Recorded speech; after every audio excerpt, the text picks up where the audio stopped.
I'm not a normal human being. I know. Yeah, I don't know how to be normal. I agree. So yeah, so so in architecture, it's not appropriate to do your youth service between your BSc and your MSc. Okay, and so some of my friends had done their youth service in between the BSc and MSc. There's a way they work it around, okay? But I didn't want to do that. And then I had begun working from my 200 level. I had begun a business while I was at my 200 level. Okay. My brother-in-law at the time had given me books to sell, Q&A for WAEC and NECO. No, there's no NECO then, just WAEC. So I used to do all of that while I was in school practicing and learning architecture.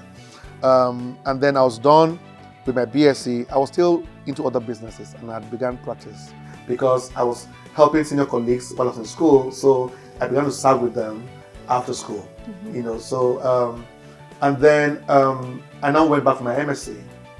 And then I was working because I had to pay my way through the MSc program. Yeah, so they're not the entire school, but mostly the MSc. So after my MSc, which I was one of the top in the class, I must say, so I don't think I'm a rebel. I mean, my results were so good that my lecturer said I should go and do a PhD. Wow. That's how good the result was. Wow. So anyways, I had to keep my life moving at that time. And youth service was going to be a distraction, a big problem. And at that point, my dad had gone bankrupt. So I couldn't stop. I couldn't stop. Wow. You see, and giving up 1 year meant giving control to the government. They would determine where I'll be posted to. I could just change the trajectory of my life, which I began building from my 200 level. I registered my company at 24. So I couldn't stop. And so I mean, it's possible. I'm still under 40, so I mean, it's possible to either get exemption or do something. But I mean, but the point is, I had a projection.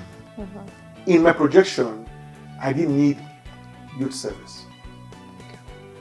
And I mean, I know that the motive for youth service is to serve your nation. And if what we are doing is serving my nation, I don't know what serving my nation is anymore.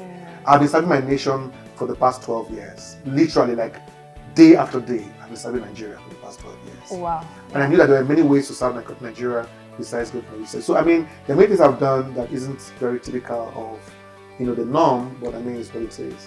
Wow, this is really exceptional and like interesting. But that doesn't mean you should skip youth service. Yeah, if you have to serve, go to serve, please. If you can serve, go and serve, because not everyone can do what we're doing. Yeah. All right. With the foundation and with all the other platforms that we have.